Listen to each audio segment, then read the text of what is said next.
no se puede confiar en el imperialismo, pero ni tantito así, nada. Porque es la naturaleza del imperialismo la que bestializa a los hombres, la que la convierte en fieras sedientas de sangre que están dispuestas a degollar, a asesinar, a destruir hasta la última imagen de un revolucionario, de un partidario de un régimen que haya caído bajo su bota o que luche por su libertad. As fotografias confirmam que o Dr. Ernesto Guevara foi capturado vivo e assassinado a sangue frio. Morto, Che resiste. Mais forte do que o homem, a imagem de Che viajará mundo afora como um chamado à revolução.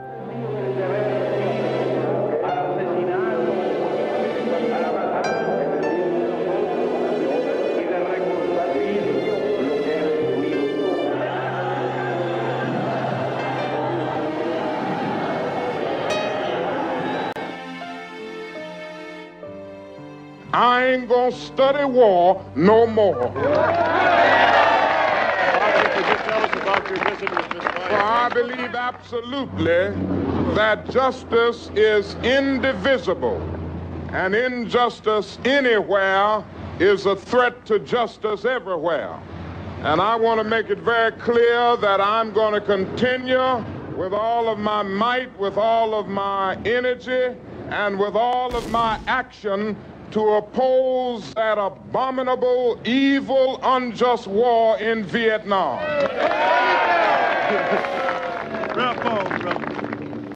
A luta contra a guerra incendeia o mundo. Nos Estados Unidos, jovens queimam seus certificados de alistamento militar. Muitos são presos. Outros, impedidos de exercer suas profissões, frequentar universidades. A Guerra do Vietnã une a juventude, negros e latinos na luta contra o fascismo. All one enemy. On the international level, in Asia, Africa, and Latin America, it's United States imperialism. But it's all one struggle.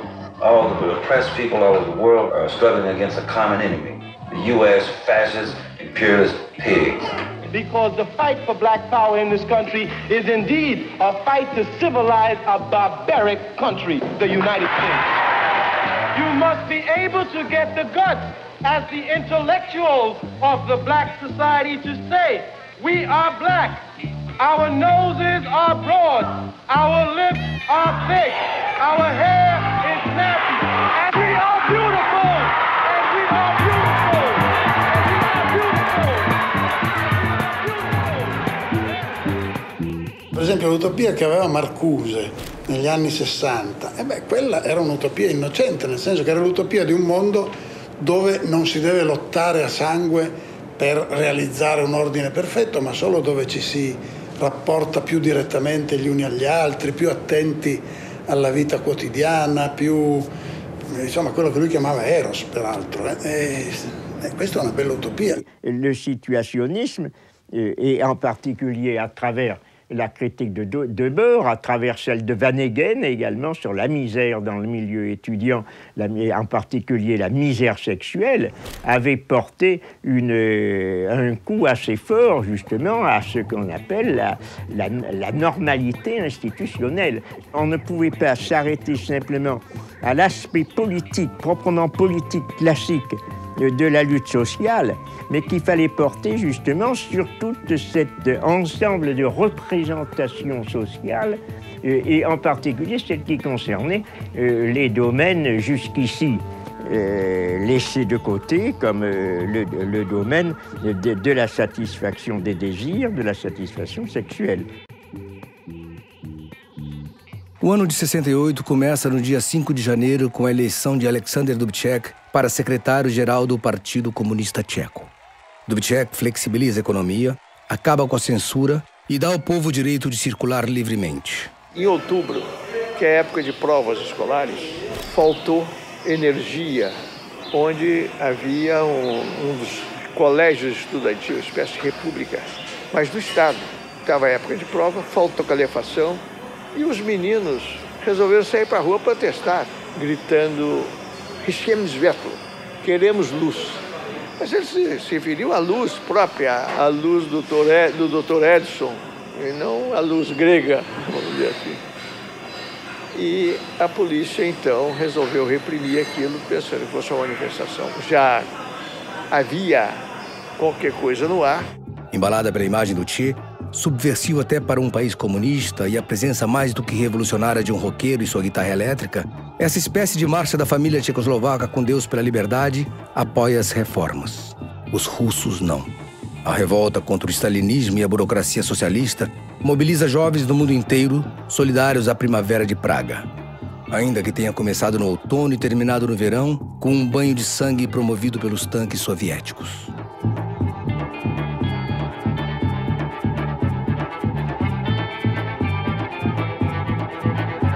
Os muros de Praga protestam. En 68, j'ai fait des manifestations. J'avais quel âge? J'avais 25 ans. J'étais l'un des responsables des manifestations pour les Mao. En 68, c'était impressionnant quand même l'aspect libertaire et la force des aspects libertaires en 68. O ano de 68 tem muitas marcas. O mais violento, sem dúvidas, é o mexicano com mais de 700 mortos na praça de Tlatelolco. O mais famoso é o francês, que registra para a história a marca Maio de 68 como sinônimo de todas as lutas daquele ano. Difícil imaginar que Maio de 68 na França tenha começado no mês de março na Universidade de Nanterre com um protesto contra os dormitórios masculino e feminino separados. Na terra do amor, o direito dos estudantes dormirem juntos quase derruba o governo.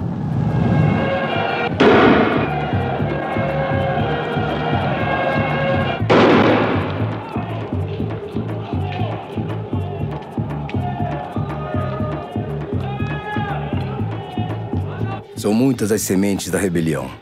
As lutas do terceiro mundo contra o colonialismo e a violência colonial, a utopia anarquista, o socialismo, as experiências lisérgicas, a revolução nos costumes, as lutas antirracistas.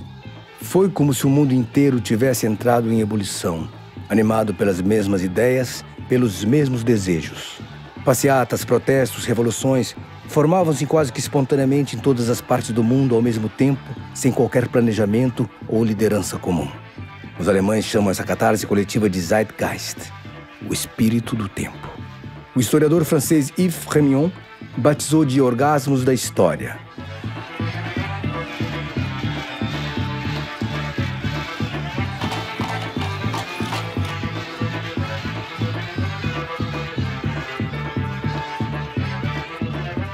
O que a gente acreditava? A gente acreditava sinceramente que a gente ia mudar o mundo, que a gente ia, que haveria um mundo mais igual, que o Brasil ia ser um país diferente. Eu acho que o que mais movia a gente era o direito de expressão, porque nós éramos uma geração que queria, que discutiu muito, né? que tinha no debate de ideias uma das forças e das coisas que caracterizou nossa vida diária. Então ela queria isso para o Brasil, mas sobretudo queria, eu acho, igualdade social. Confira tudo que respira, conspira. Tudo é vago e muito vário. Meu destino não tem siso. O que eu quero não tem preço, ter um preço é necessário e nada disso é preciso. Isso de querer ser exatamente aquilo que a gente é, ainda vai nos levar além. Paulo Leminski. No Brasil também é um ano de luta. Precisávamos derrubar uma ditadura, reconquistar os direitos usurpados. Reconquistar a liberdade nas universidades, nos sindicatos, nos palcos, nas telas. Os estudantes enfrentam a polícia, os artistas a censura. O povo vai às ruas. 1968 foi, sem dúvida, o ano mais orgásmico do século. A chegada da gente à universidade é uma chegada à universidade junto também com um imenso descrédito, que eu acho que marca também a nossa geração. Um imenso descrédito na democracia, porque tinham rasgado a democracia em 64. Só que a gente não sabia que ainda tinham rasgado pouco.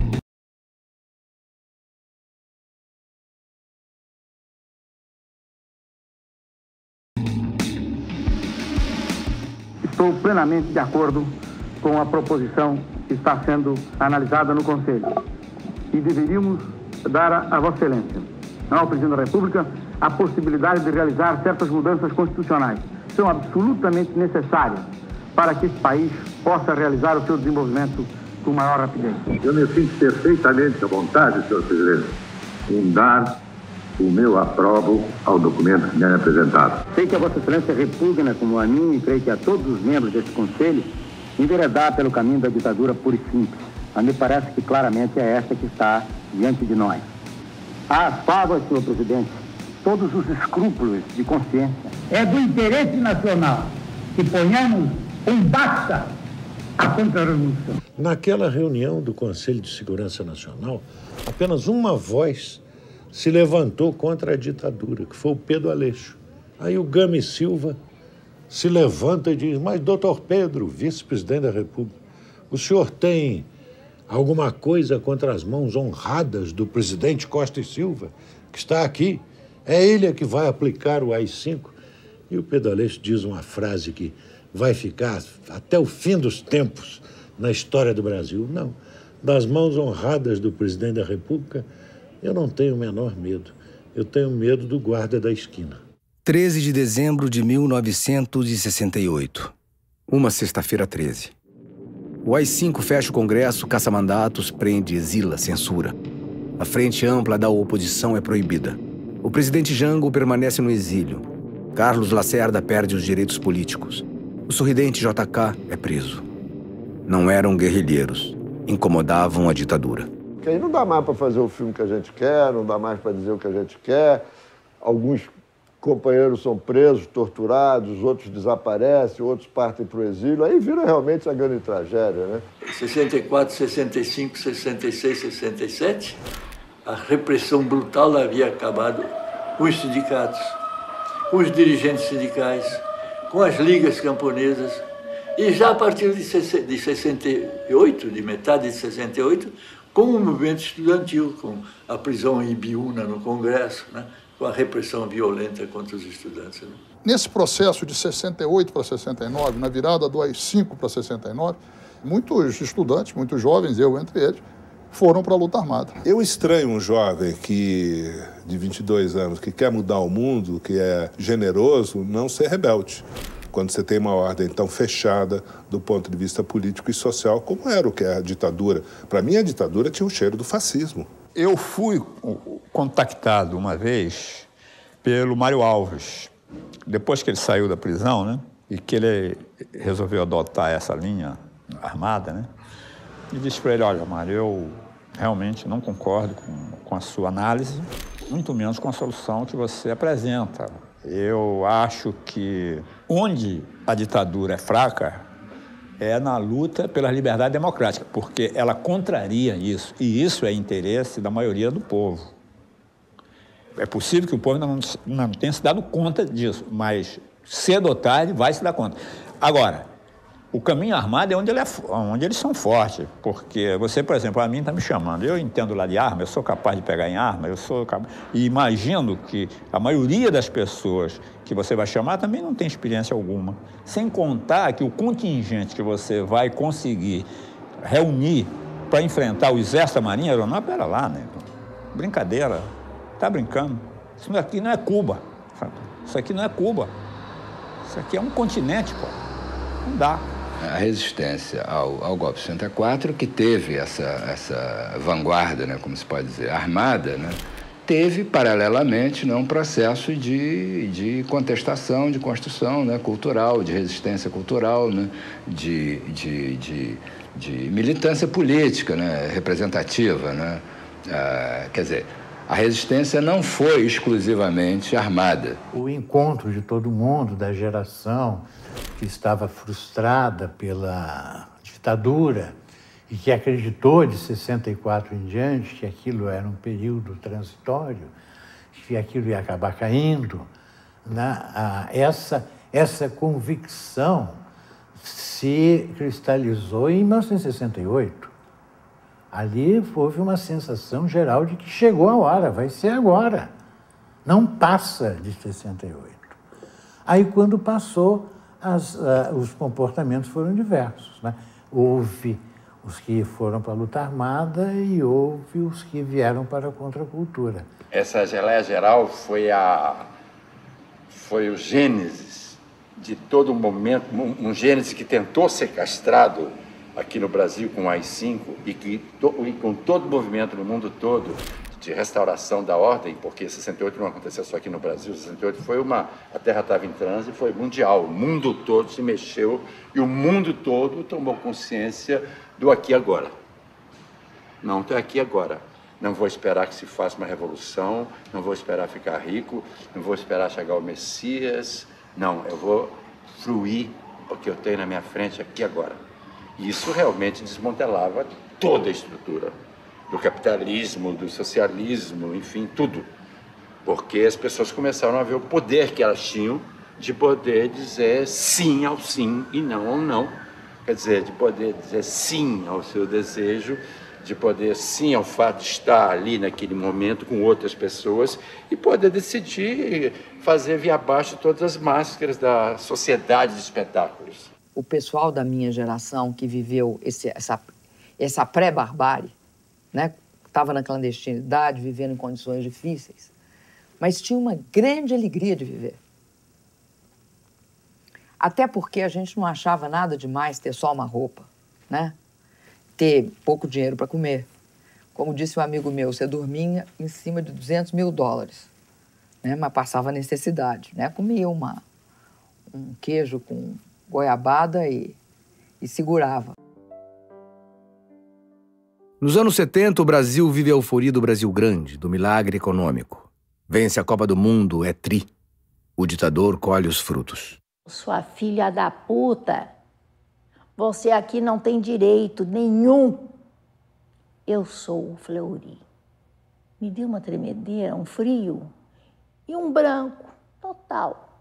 Porque eu até então só ouvia falar e via pelo jornal esta figura. Filha da puta, esta figura maldita, muito maldita.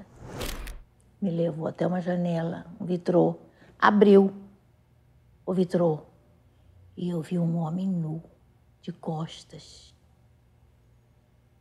Um outro jogava água no chão. E os fios elétricos vinham pela cabeça e desciam até as mãos. E quando secava a água, o outro espirrava, jogava com a mangueira a água. E eu via que ele fazia assim. Eu falei, meu Deus, esse homem vai morrer. Nunca eu soube quem foi esse homem. Nunca.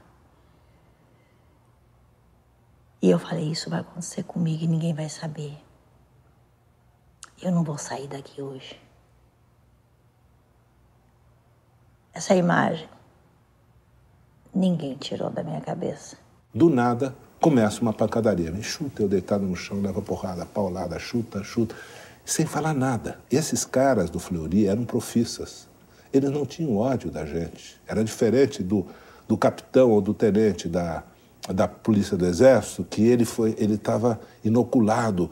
Ele era um representante da civilização cristã, do capitalismo contra os comunistas. Não, esses caras já tinham matado o preso comum, já tinham feito Esquadrão da Morte. Eles não tinham nenhum vínculo emocional com a gente. O negócio deles era tirar informação. E foi uma coisa impressionante. Eu estava arrebentado, mas cheio de hematomas, a roupa toda ensanguentada, assim, o rosto inchado, o cabelo desgrenhado, dias sendo torturado, sem comer, sofrendo as maiores violências. E eles, os soldados ali no saguão do 1º Distrito Naval, antigo Ministério Marinha no Rio, perto da Praça Mauá, um dia ele me tira da cela no subsolo, me leva, sobe a escada na casa da guarda, chega no saguão. As pessoas normais que estão, funcionários, gente que está indo lá numa repartição pública, eles param o elevador, como se fosse a coisa mais natural do mundo ter um cara seguro por 2 fuzileiros da SP, todo arrebentado, como se fosse a coisa mais natural do mundo. Março de 73, Rio de Janeiro, Copacabana, Ditadura militar. General Emílio Garrastazu Médici.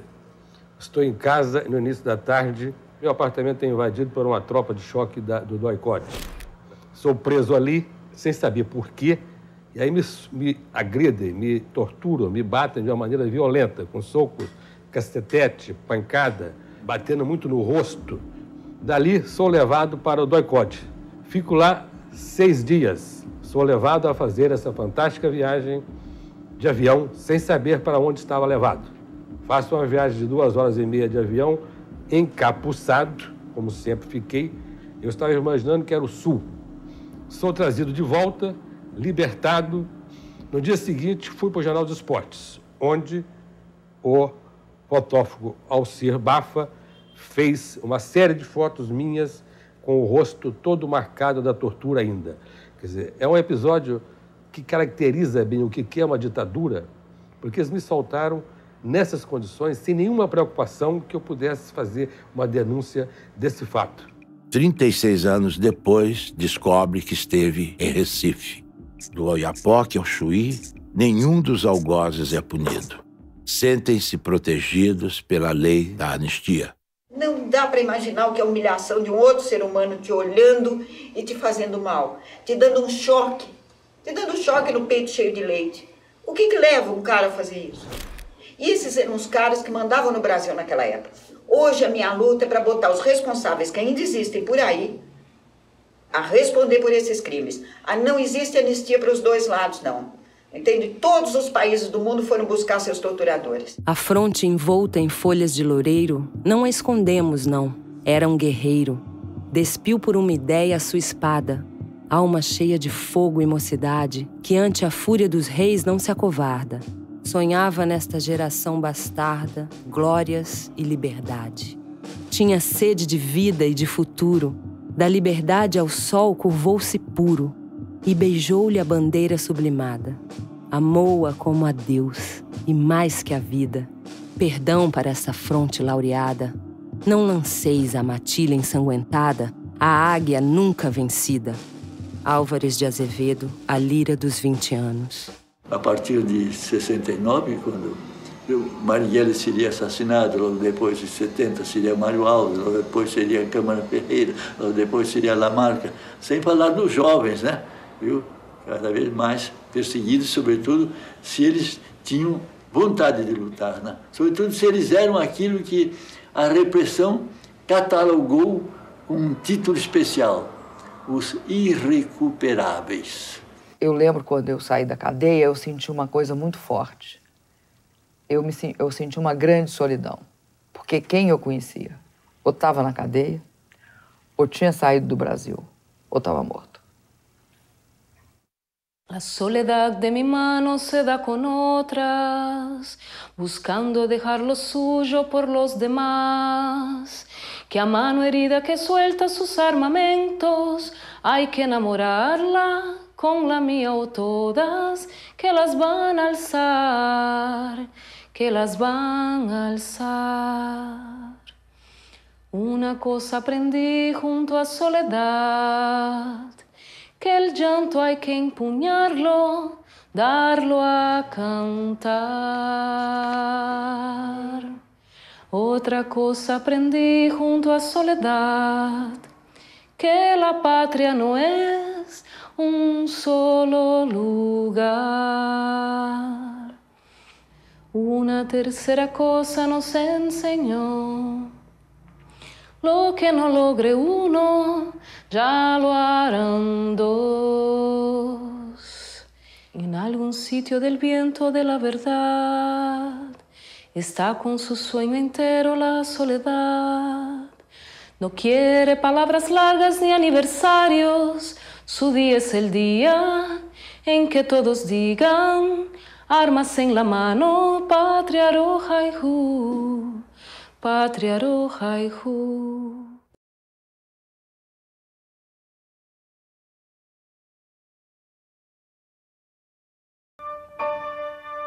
A maioria dos brasileiros já ouviu falar de Frei Beto, mas só agora conhece seu rosto.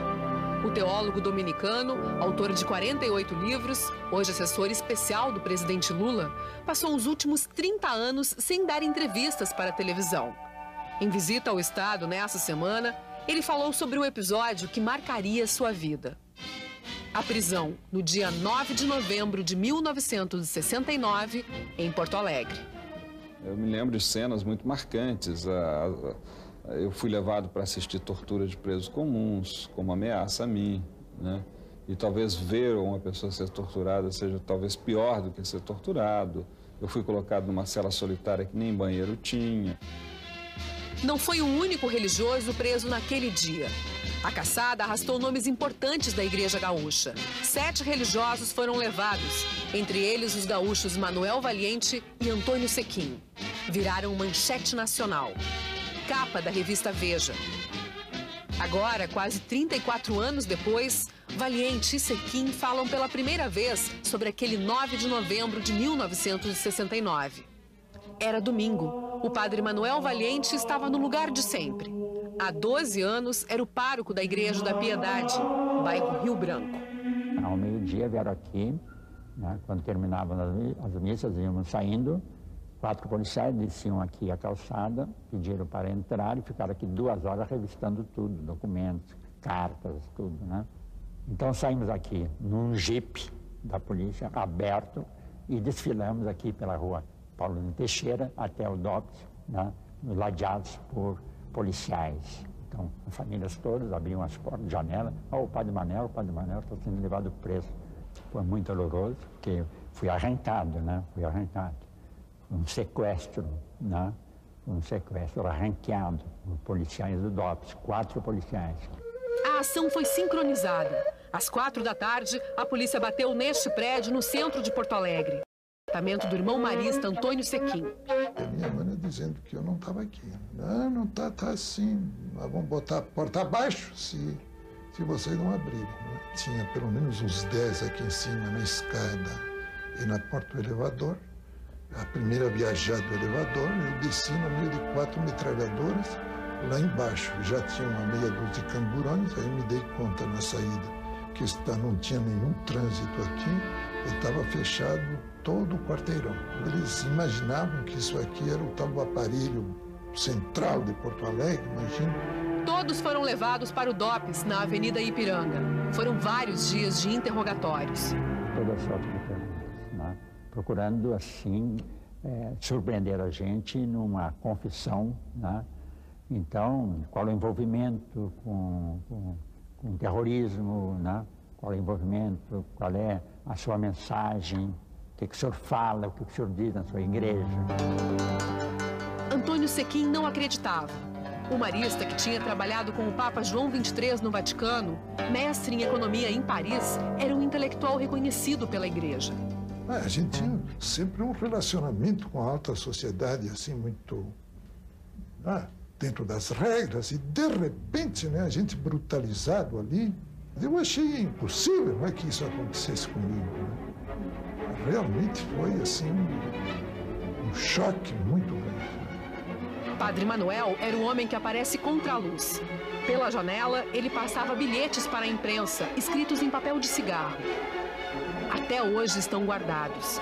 Eram denúncias dos porões da ditadura. Paulo Pereira, Choques, Pau de Arara e Chicote em Ribeirão Preto. A polícia suspeitava que os religiosos participavam do chamado Esquema de Fronteiras, um plano criado pelo guerrilheiro Carlos Marighella para tirar militantes do país a partir do Uruguai e da Argentina. Foi Marighella quem pediu a Frei Beto que se mudasse de São Paulo para o Rio Grande do Sul para organizar as fugas. Frei Beto, então, com 25 anos, vem a São Leopoldo estudar teologia aqui no Seminário Jesuíta Cristo Rei. O momento era muito violento. As pessoas tinham que fugir, porque senão elas seriam assassinadas, como muitos foram assassinados, ou selvagemmente torturadas, como aconteceu ao Frei Tito. E daí a responsabilidade que nós, como cristãos, tínhamos de dar guarida aos perseguidos, que é um princípio evangélico. O esquema funcionou até o delegado paulista Sérgio Fleury Filho, símbolo da repressão política, descobrir o envolvimento de freis dominicanos com o Marighella, no início de novembro de 69. Frei Beto fica sabendo e no mesmo dia deixa o seminário Cristo Rei pelos fundos, sem avisar ninguém. De lá vai para a paróquia da Piedade, onde moravam o monsenhor pernambucano Marcelo Carvalheira e o padre Manuel Valiente. Encontrei aqui o Marcelo acompanhado do Frei Beto. E o Marcelo então me perguntou se o Frei Beto poderia dormir aqui uma noite, essa noite. Eu disse, não, religioso, dominicano. Naquele mesmo dia, a ditadura matava Carlos Marighella numa rua de São Paulo. Padre Manuel mostrou os jornais a Frei Beto. Ele leu e ficou branco, pálido. Aí, de imediato, eu me dei conta que eu estava com um homem em aços perigosíssimos nas minhas mãos. O que eu vou fazer? Vou entregá-lo à polícia? Vou delatá-lo? Então, nesse momento, eu assumi, dentro da tradição da igreja, assumi a responsabilidade de protegê-lo. Antônio Sequim também não se negou a emprestar seu endereço para que Frei Beto recebesse as correspondências de São Paulo. Quando a polícia descobriu, mandou prender o irmão marista. Só no DOPS, Sequim ficou sabendo da militância política do Frei. Foi uma surpresa. Até eu me lembro de ter dito para ele, Beto, sabia que tu era subversivo, mas tanto. Então, realmente, essa ligação dos dominicanos com Marighella, eu não tinha a mínima noção. É uma questão de segurança. Eles sabiam que estavam envolvidos numa luta de resistência à ditadura, mas é uma questão de segurança, não se pode falar. O calvário do padre Manuel Valiente se estendeu por 1 ano. Ele e Frei Beto foram levados para o presídio Tiradentes, em São Paulo. Não sofreu violência física, mas chorou pela dor dos companheiros. Nas cenas ao lado, a gente podia entrever. Tinha, por exemplo, o Jeová, que depois voltou para o Brasil e foi morto também, o Jeová. Ele estava com as pernas todas engessadas, tinha sido quebrado as pernas dele na tortura.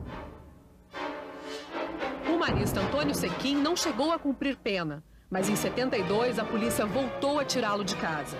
Por ter hospedado um militante perseguido, ele ficou 10 dias no DOPS. Desta vez, nem a condição de religioso foi respeitada. Choques elétricos e, no meio dos choques, algumas perguntas assim. Depois me deram um soro da verdade, né, que é uma injeção. Aí eu fiquei biruta. Frei Beto passou por vários presídios. Foram 4 anos de detenção. Nunca esqueceu da demonstração de solidariedade que recebeu aqui. Tanto o padre Valiente, quanto o irmão Sequim, quanto o padre Oreste, que já faleceu, quanto o monsenhor Marcelo Carvalheira, que hoje é arcebispo da Paraíba, foram meus anjos da guarda. Eu acho que quando a Bíblia fala de anjos da guarda que ajudam, apoiam, incentivam, que a gente pode contar nos piores momentos, foram essas pessoas. Eu sou infinitamente grato a cada uma delas. Eu respondi como o badalar de um relógio a todos os momentos. Eu correspondi à minha missão, como homem e como padre. Se eu tivesse que recomeçar, tudo aconteceria de novo do mesmo jeito. Mesmo com todas as dores e perdas. Ah, bom, isso aí é verdade. Não há avanço sem sofrimento, não há ressurreição sem cruz.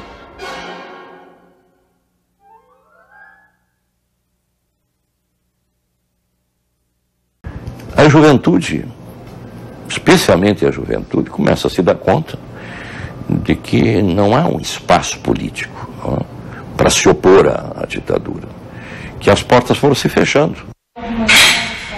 Que nós sempre propunhamos, você quer prestar um depoimento? Não quiser também, não é forçado a fazer. E a maioria fazia, dizendo que aonde esteve preso, se haviam sido torturados, como haviam sido torturados e quem eram os torturadores, identificando. Às vezes só por um codinome, mas identificando.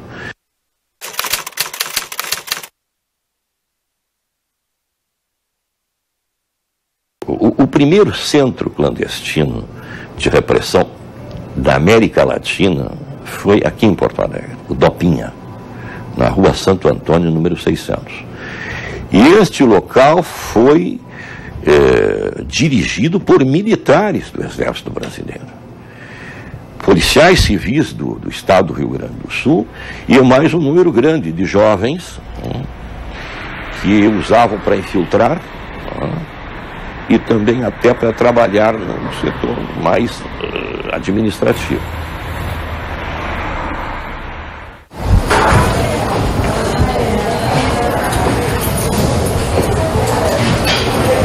para mim é uma emoção voltar aqui depois de 40 anos. Eu fui sequestrada um domingo em la rodoviária.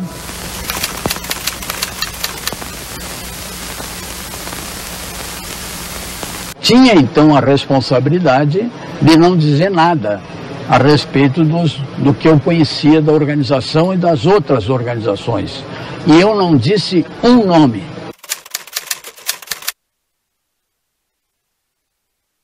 Inmediatamente me llevaron a una habitación y ahí en ese momento aparece un militar uruguayo al que yo conocía.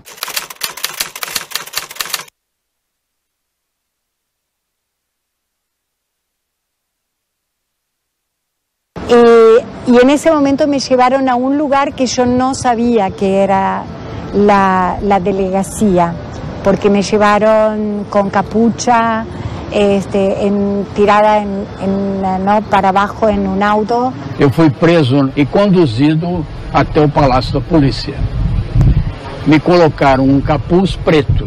Y la verdad es que no sé qué me daba más miedo, si entrar sin capucha o entrar con capucha, porque de alguna manera pensaba, uy, si acá me están dejando mirar dónde estoy, es que esto tiene mal olor. Imediatamente eu fui colocado numa sala onde eu recebi tapas no rosto. Inmediatamente empezó la tortura, enseguida me desnudaron. E depois, como eu não dizia o que eles queriam, ou seja, não dava os nomes das pessoas, ele, o torturador, ordenou que eu retirasse toda a minha roupa. Me pusieron alambres para darme choques eléctricos y empezaron los interrogatorios. Nos outros dias se reiniciaram os choques, o pau de arara, e também eu ouvia, neste local que era a sala, eu ouvia o que faziam com os demais companheiros. Daí eu fui levado para São Paulo. Nesta prisão da OBAN, as torturas eram mais científicas, visavam desestruturar a personalidade do preso político. Existem companheiros que não resistem à tortura. Existem companheiros que com tapa é o suficiente para serem desestruturados. Um deles chegou ao ponto de dizer que o próprio Brilhante Ustra, que o tinha torturado, era uma boa pessoa. Por quê? Porque dava cigarros para ele e porque dava 1 hora de sol por dia e nesta ocasião ficava sentado com ele conversando. Depois desse período de tortura, interrogatório, o DOP estava lotado de gente. E aí eles tiveram que achar um lugar para retirar os presos de lá, vinham outros presos, enfim.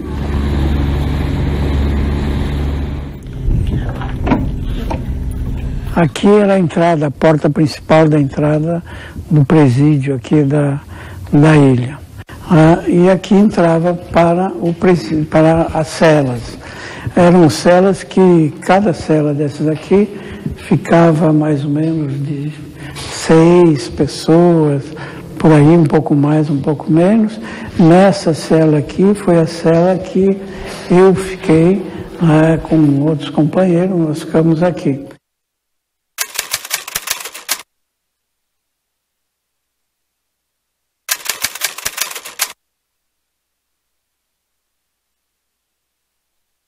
Antes de preso, nós tínhamos formado aqui no Rio Grande do Sul uma unidade de combate da VPR.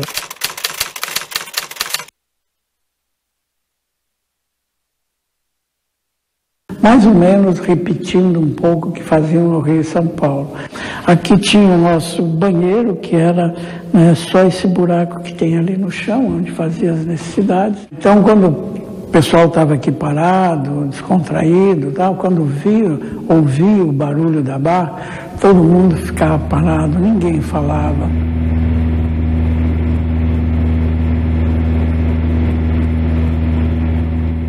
Por quê? Porque sabiam que alguém ia ser retirado, né, e levado de volta para o DOPS. Né, e aí sabiam que lá era reiniciar a tortura, reiniciar interrogatório. Né, então, quando não se escutava nada aqui, o pessoal ficava, né, era feliz com o silêncio. Né. Lá era um período muito duro, porque foi muita tortura, muita paulada, enfim, fizeram de tudo. E tinha sempre um médico junto, que acompanhava para dizer se a pessoa iria resistir, podia continuar torturando ou não. E eu me lembro bem, porque esse médico, ele se vinha me examinar, batia com o bico do sapato, entendeu, no meu rosto e dizia: pode bater que o guri é forte, aguenta, não tem mistério. E aí foi choque durante a noite toda. Quando conseguiram que me tiraram o capuz, né, que eu consegui olhar na sala, tinha muito sangue, enfim, tinha um companheiro que tinha tentado suicídio ali. Eu lembrei quando era pequeno que trabalhei num abatedouro de animais, né?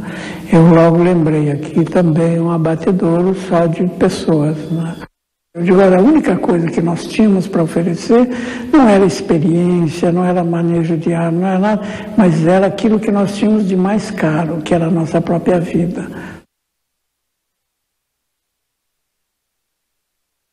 Sempre nos contavam que o Brasil era o país do futuro.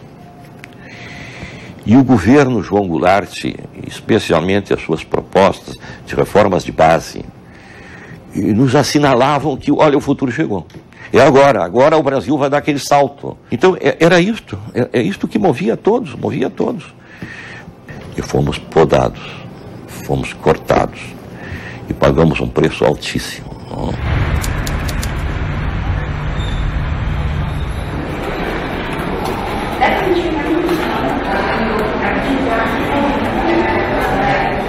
Em decorrência das minhas ações dentro de uma ação armada da qual eu participei, eu acabei sendo presa, né? Aí fui presa, fui pro DOPS, fiquei presa no DOPS, depois eu vim aqui pro presídio Madre Pelletier. Mas mesmo aqui no presídio Madre Pelletier, volta e meia eles vinham me buscar para ser de novo torturada.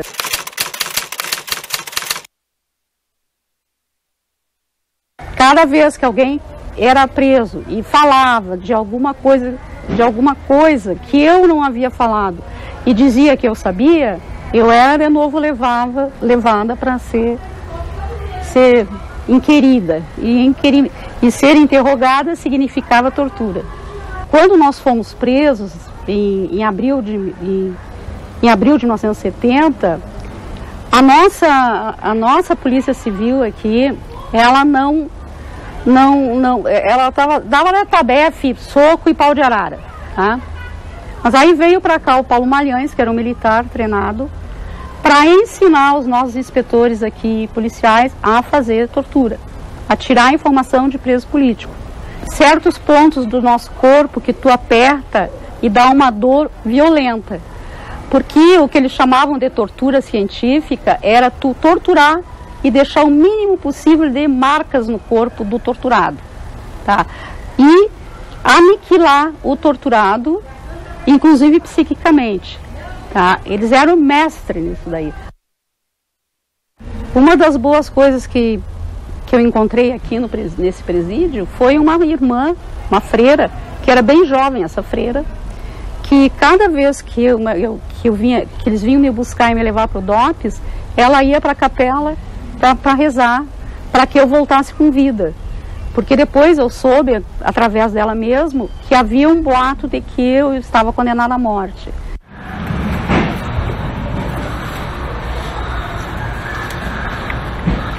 Atualmente, o local onde nós ficamos presas, que era solitário do presídio, que eram quatro celas, né, solitária, ironicamente virou um canil.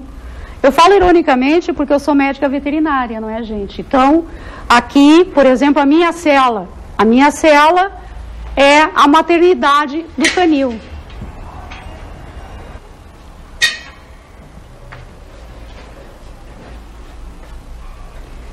Aqui, como vocês podem ver, o espaço é pequeno. O comprimento da cela é o comprimento de uma cama de solteiro, daquelas patentes, mais o pedacinho que era o espaço do vaso sanitário, cuja mancha está ali, ó. Eu tinha uma infecção no útero em função de tudo que aconteceu, estrupos, etc. Entendeu? Eu fiquei com uma infecção violenta, que cuidado médico eu só tive quando estava sendo torturada, e o médico vinha dizer que eu estava bem, que podia continuar me torturando. Tá? Que era um médico que tinha lá no DOPS, que ia ver quem é que ia aguentar mais choque elétrico, mais pau de arara, mais coisa assim. Consegui conversar sobre tortura, né, depois de muito tempo, já depois de 10 anos, mais ou menos. Inclusive, quando eu voltei para o Brasil, depois da anistia, já passado 10 anos, é que eu denunciei. Essa foi a minha vendita. Quando alguém sai da tortura e te relata o que ele foi submetido, tu não termina nunca de te espantar. Aonde o ser humano pode chegar. Tanto em baixeza e vilania, impingindo a tortura, como também, sabe, o limite humano, a resistência humana, como é importante, sabe? Pessoas destroçadas na tortura, mas que resistiram. A ver, a tortura é mecanismo antiguo de poder que en realidad tiene como objetivo reducir, no es solamente buscar información, se utiliza para destruir a la otra persona, eliminarlo, aniquilarlo, físicamente, emocionalmente, politicamente. A tortura é uma coisa bárbara. Ela não deve ser admitida nunca. Então, assim como se diz ditadura nunca mais, deve-se dizer tortura nunca mais. Eu tenho comigo, o torturador é o maior torturado. Ele não tem noção do que ele está fazendo.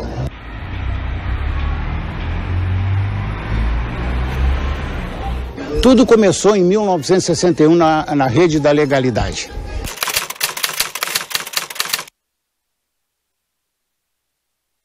Que eu fiz parte ativa ao lado do governador Leonel Brizola.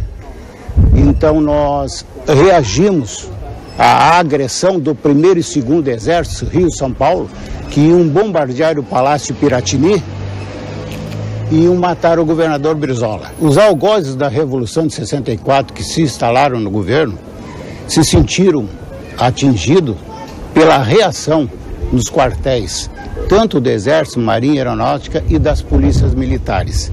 Os sargentos se levantaram e em um grito de socorro, nos movimentamos para tomar uma posição de guerra, de contrariedade, de contra-revolução. E agimos nesse sentido. E por esses fatos, nós fomos presos. Respondi 5 inquéritos na Brigada Militar, fui condenado a 1 ano de prisão, dos quais eu cumpri 8 meses.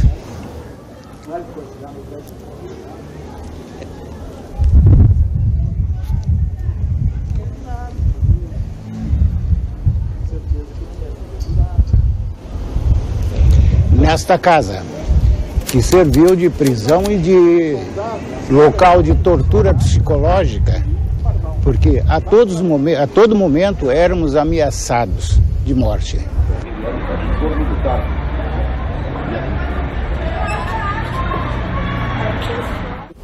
Eu me dedicava. Eu fui recruta Pedro e Paulo. Eu fui soldado Pedro e Paulo. Eu fui sargento Pedro e Paulo.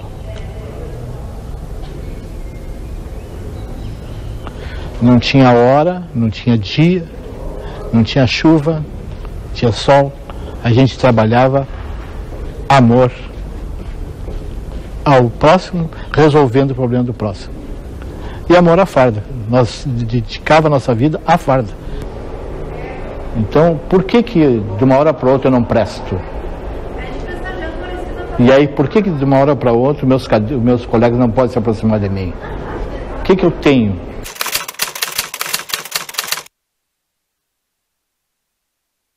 Quando eu estava aqui nessa alguém, que eu não sei quem é, confesso que não sei, mas aqui pela janela gritaram: a comida tem veneno.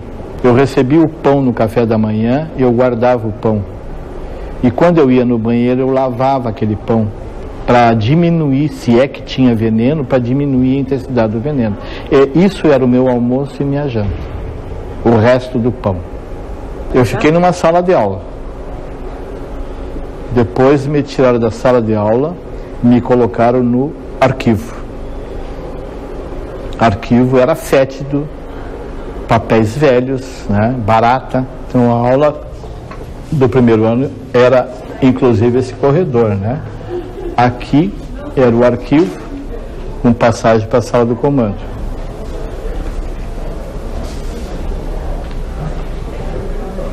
Daqui nós éramos levados para a sala de interrogação, onde tinham aqueles holofotes que colocavam na luz e sobre o intestino, direcionado ao intestino, e uma faixa de luz nos olhos. E mais os holofotes cruzados, né, para embaralhar mesmo, né. Queria saber por que eu era comunista, quem é que me doutrinava, quem é que eu admirava politicamente no Brasil. Como se eu fosse um analfabeto. Cadete, na concepção deles, não podia ler.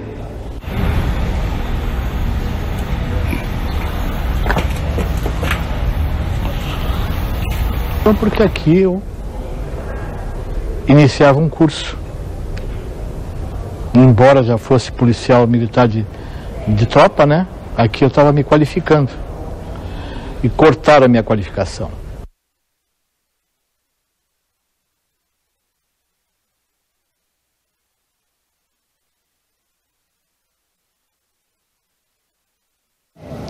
Veio a anistia tímida, depois conseguimos a anistia verdadeira em 2002, através de muita luta.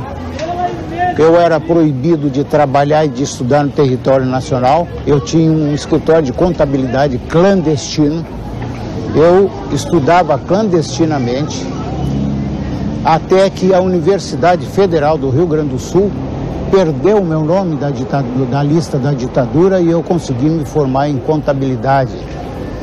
Depois de formado, eu passei a defender na Anistia Nacional, junto ao Ministério da Justiça, a Comissão da Anistia, em Brasília, passei a defender todos aqueles que eu encontrei ainda com vida e alguns que eu encontrei as viúvas, resgatando aquilo que lhes foi roubado no passado. Liberdade, dignidade, moral e finanças, trazendo a eles um pouco de justiça, porque a justiça plena jamais será resgatada, jamais.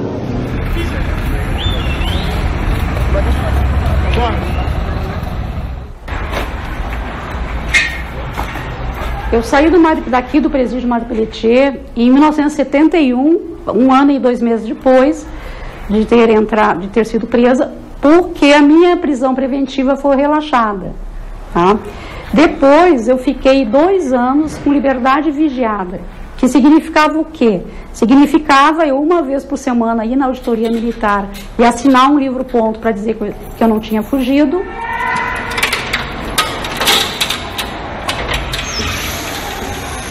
Eu faria tudo de novo, eu não tenho um pingo de arrependimento. Foi um momento histórico, nós estávamos numa ditadura ferrenha.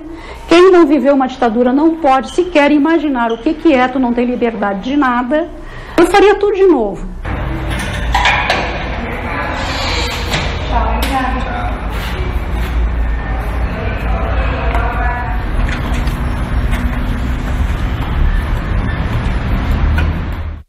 Eu não tenho dúvidas que lutar contra uma ditadura e lutar pela democracia é um dever.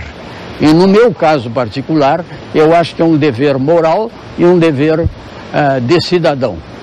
Nós precisamos resgatar a história. Não é? E as futuras gerações precisam saber, não é, aonde a nossa história recente aconteceu. Fui neste prédio, naquele local. Sabe, um povo sem memória é um povo condenado a repetir os erros. E o que passou-se no Brasil, nós não queremos que nunca mais se repita, não é?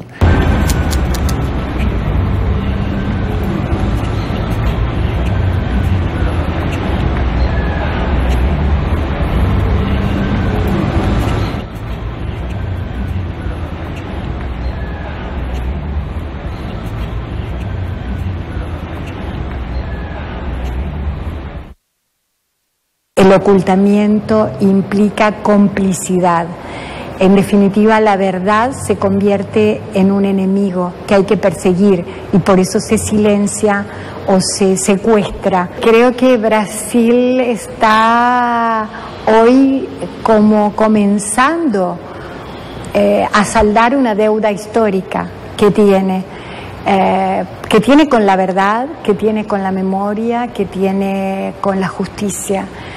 Pero todavía hay mucho camino que recorrer. O mais importante que ainda falta é que todos os órgãos que participaram em nome do Estado brasileiro na repressão naquele período, abram todas as informações que têm, abram os seus arquivos, exponham a população, se for o caso, reconheça que aquela instituição teve gente naquela instituição em nome do Estado, né, que prendeu, torturou, matou, exilou, para que todos nós possamos virar essa página para que nunca mais aconteça.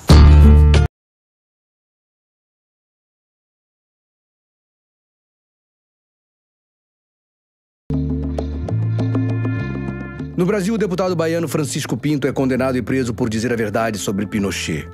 Ditador sanguinário. A ditadura não perdoou. Cadeia. ¿Pero qué le parece que se hayan encontrado en una sola tumba 2 cadáveres enterrados? Pero que economía más grande.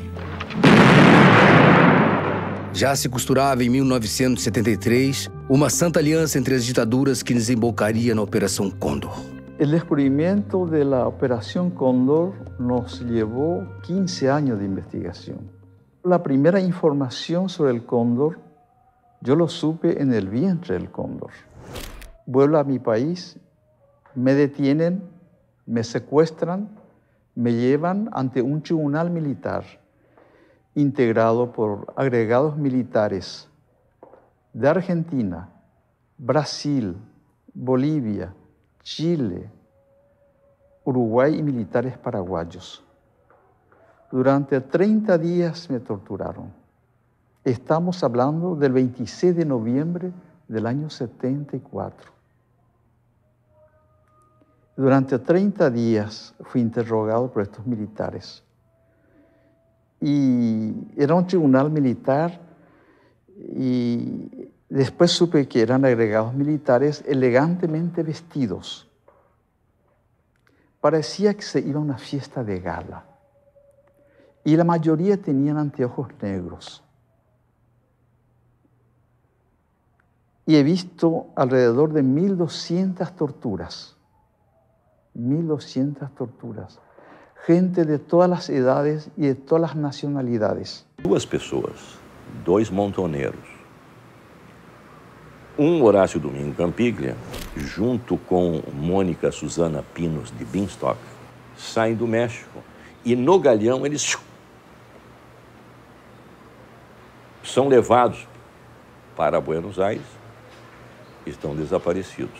Muitas pessoas se admiram, mas 80 ainda faziam isso? Sim, faziam. Está aí a prova. E os documentos norte-americanos dizem mais do que suficiente. E um documento do Exército Uruguaio que refere o seguinte: o presidente João Goulart, em Buenos Aires, encontrou-se com o senador Zelmar Michelini e com o general Juan José Torres. Os 2 assassinados. Também lá na polícia de Montevidéu estava a lista dos brasileiros presos quando do golpe em Santiago do Chile. A década de 70 foi uma década trágica na América Latina. Ela foi trágica no Brasil, foi trágica no Chile, foi um genocídio na Argentina. Na Argentina desapareceram 30 mil pessoas. Isso seria como se no Brasil tivessem desaparecido 150 mil pessoas. É um genocídio que aconteceu na Argentina. Um genocídio que aconteceu no Chile. Uma repressão duríssima no Brasil, no Paraguai, no Uruguai. Então, foi uma década em que se testou até o limite a luta pacífica, se testou até o limite também a luta armada, e nós fomos derrotados em todas elas.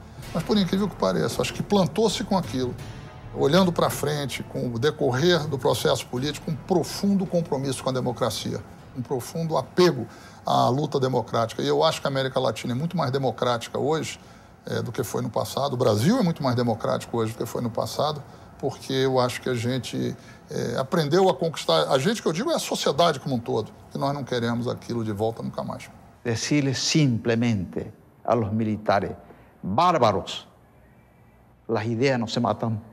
Não existe antecedentes na história mundial de uma organização supranacional tão vasta, durante tanto tempo, articulada por tantos países, dedicada integralmente a violências e a torturas. As ditaduras militares do Uruguai, do Brasil, da Argentina, do Chile, do Paraguai e, eventualmente, da Bolívia, sempre colaboraram entre si, mas de uma maneira eventual e bilateral, nos chamados Acordos de Cavalheiros.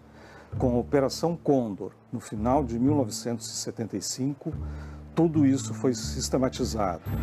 Foi organizada uma espécie de Interpol da subversão, com um banco de dados de todos aqueles que deveriam ser perseguidos além das fronteiras. E também já prevendo fases para execuções no exterior. A ata desta reunião de 75, o Brasil não assina, se declara apenas um observador.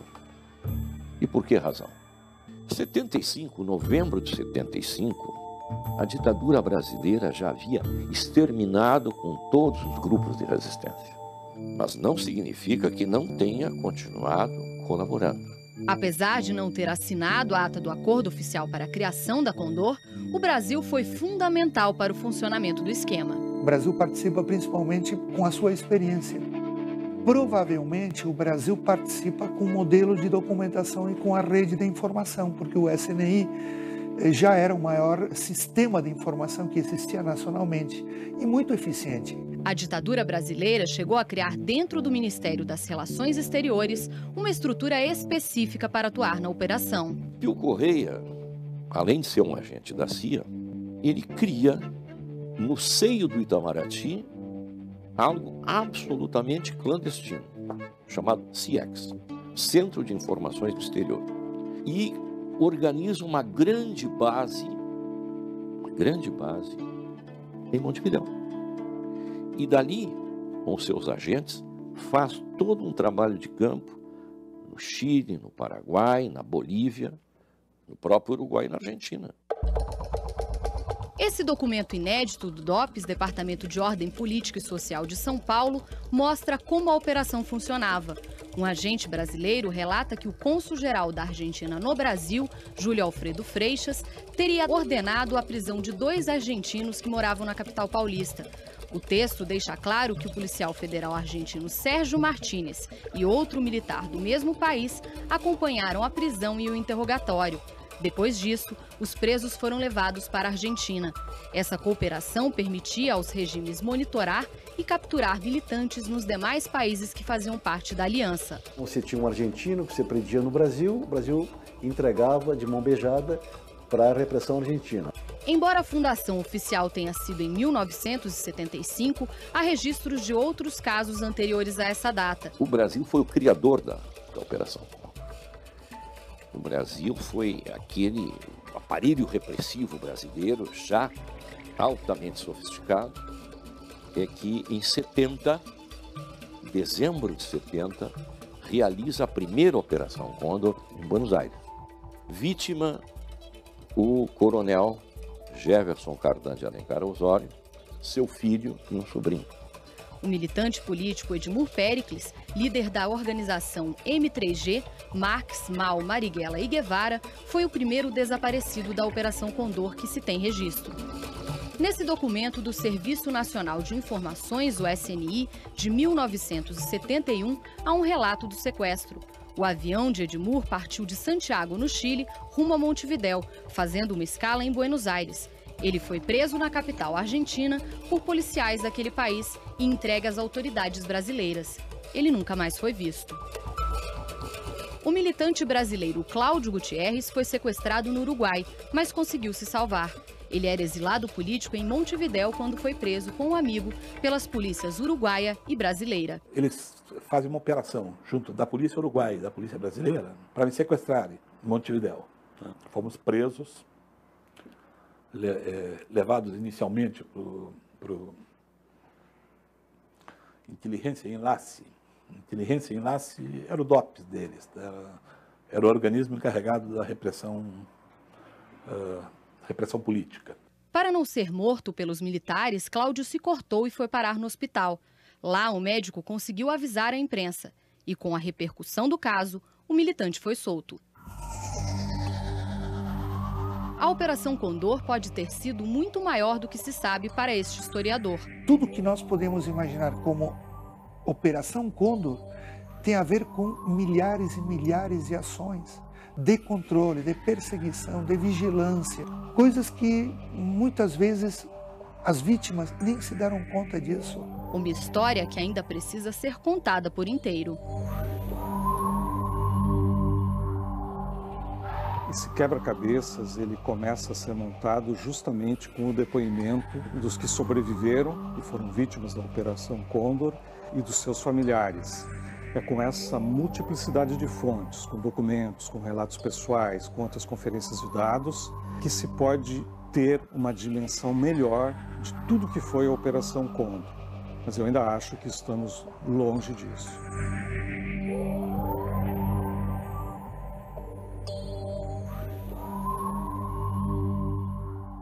Que era codinome Catarina, ele era membro de uma organização de esquerda do Rio Grande do Sul, chefiada por Edmur Péricles, o gauchão, que tentou, nos anos 70, sequestrar o cônsul americano em Porto Alegre, uma tentativa frustrada. Em uma das operações, Rita foi pego pela polícia. Ficou um ano preso e conseguiu exílio no Chile, em um grupo de presos políticos trocados por um embaixador suíço. Mas depois do golpe que derrubou o presidente Salvador Allende, em 1973, teve que fugir para a Argentina. Lá desapareceu junto com outro militante, Joaquim Pires Cerveira, conhecido como Major Cerveira. Na madrugada, na casa do Cerveira, em Buenos Aires, apareceram gente armada. Havia um policial que depois foi identificado como o delegado Sérgio Paranhos Fleury, ou seja, o homem do DOPS de São Paulo. 3 semanas depois, o Cerveira e o Rita apareceram muito feridos na sede do DOI-CODE do Primeiro Exército. Até hoje, as justificativas para a morte de João Batista são diversas. Em documento inédito obtido no Arquivo Nacional em Brasília, os militares brasileiros afirmam que ele teria sido morto na Bolívia. Em outro registro do Centro de Informações do Exterior, o CIEX, representantes do regime mostram receio com o fato de que a versão de que ele teria sido sequestrado por outros militantes já não era aceita por companheiros argentinos. E afirma, os militantes acreditavam que teria sido uma ação conjunta entre as polícias brasileira e argentina. Apesar de tudo, o que dói mais ainda é a gente não ter esse corpo, não tem? O que dói mais ainda é isso. Porque tu não sabe o que aconteceu, tu não sabe onde é que tá, tu não sabe o que se passou, tu não sabe. E o que dói é o descaso. Evidentemente que esses casos estão colocados hoje dentro da lógica Condor, independente se o Condor já existia ou não como Condor, mas já existia a lógica que viria a se chamar Condor. Isso é o mais importante. O governo federal reconhece oficialmente o desaparecimento de 13 brasileiros militantes políticos fora do país. 7 na Argentina, 5 no Chile e apenas 1 na Bolívia.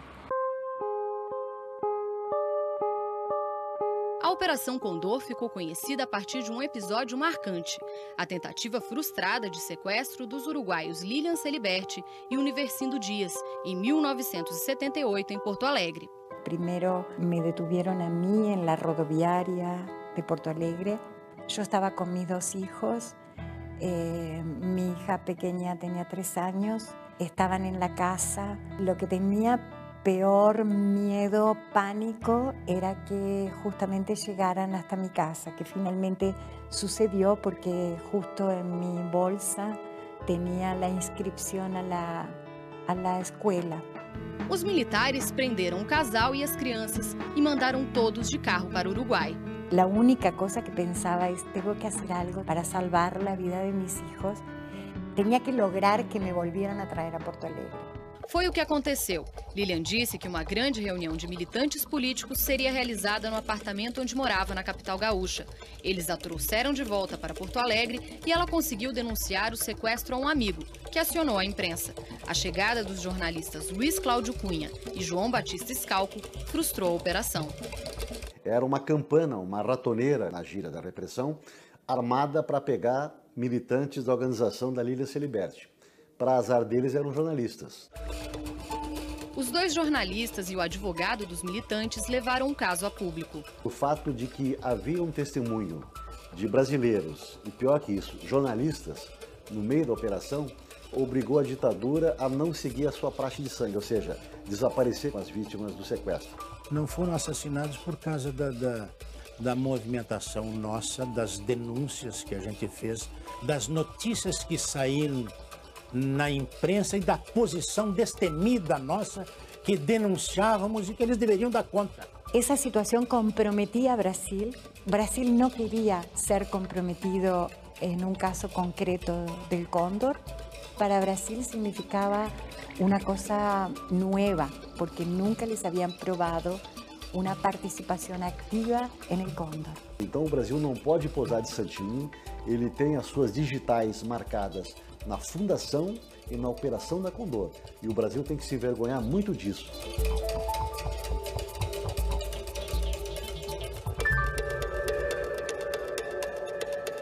Fotos inéditas do Arquivo Nacional em Brasília mostram o presidente deposto em situações privadas, como essas feitas no seu aniversário.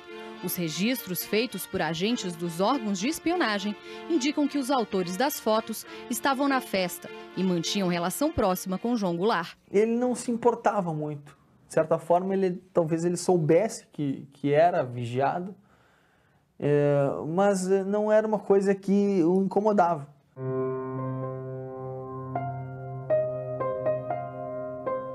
João Goulart morreu em 6 de dezembro de 1976, em uma das fazendas que tinha na cidade argentina de Mercedes. Segundo a certidão de óbito, a causa teria sido um infarto, mas os familiares não creem na versão de morte natural. Eu não tenho dúvida, acredito, acho que é viável. Eu acho que enquanto houver dúvidas, não só a família, mas as autoridades têm que ter essa preocupação.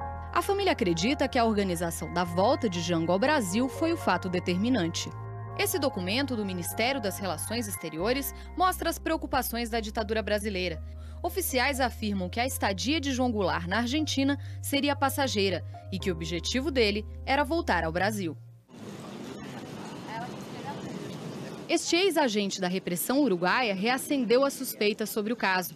Ele diz que monitorou de perto todos os passos de Jango. Foi uma operação muito prolongada e que desde o princípio a gente não sabia que teria como objetivo a morte do presidente João Goulart. É importante para o Uruguai saber que há um movimento de estrangeiros associados em nosso território que usavam o amparo político, o asilo político, para conspirar contra uma ditadura da qual existia uma aliança. Mário Neira concorda com a tese de que os militares brasileiros teriam decidido matar Jango por causa do medo de uma possível volta dele ao país e diz que a decisão foi tomada em uma reunião com a participação do Serviço de Inteligência Uruguaio, de um agente da Central de Inteligência Americana, CIA, e do delegado Sérgio Fleury, comandante de um dos principais órgãos de repressão da ditadura brasileira, o Departamento de Ordem Política e Social de São Paulo, DOPS.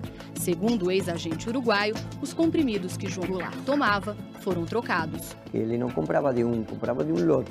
Em cada frasco foi colocado um comprimido, apenas um comprimido, com o composto esse que tinha uma ação, não era um veneno, mas que provocaria uma parada cardíaca. E eu acho que o veneno, coincidentemente, ele tomou naquela noite. Mas enquanto outros países que participaram da Operação Condor já condenaram militares que foram responsáveis por crimes durante a ditadura, no Brasil esse processo é menos avançado.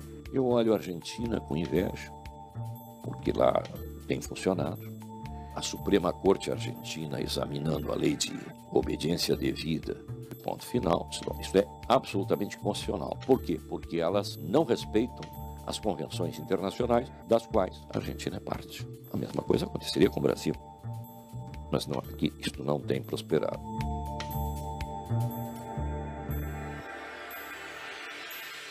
O que nós precisamos, sim, é resgatar a verdade. Esses comitês, a Comissão Nacional da Verdade, tem a obrigação para com o povo brasileiro de resgatar esta verdade. Tem que dizer quem fez o quê. Para a deputada Luísa Erundina, a lei da anistia ainda é o principal obstáculo à punição dos responsáveis pelos crimes durante o regime militar. Os generais militares foram anistiados com a lei da anistia.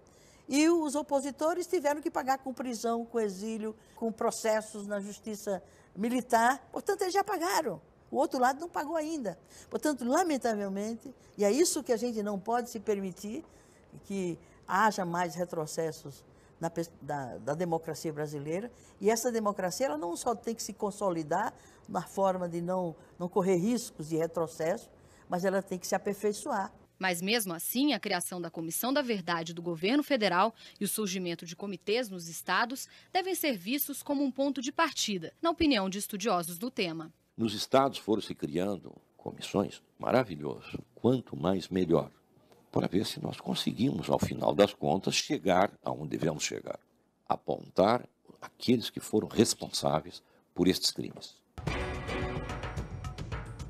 Agora que tem a lei de acesso à informação dos documentos oficiais, é importante que a gente resgate esse passado, porque como diz o juiz Baltazar Garçon, o homem que pegou o Pinochet em Londres, para virar uma página é preciso lê-la.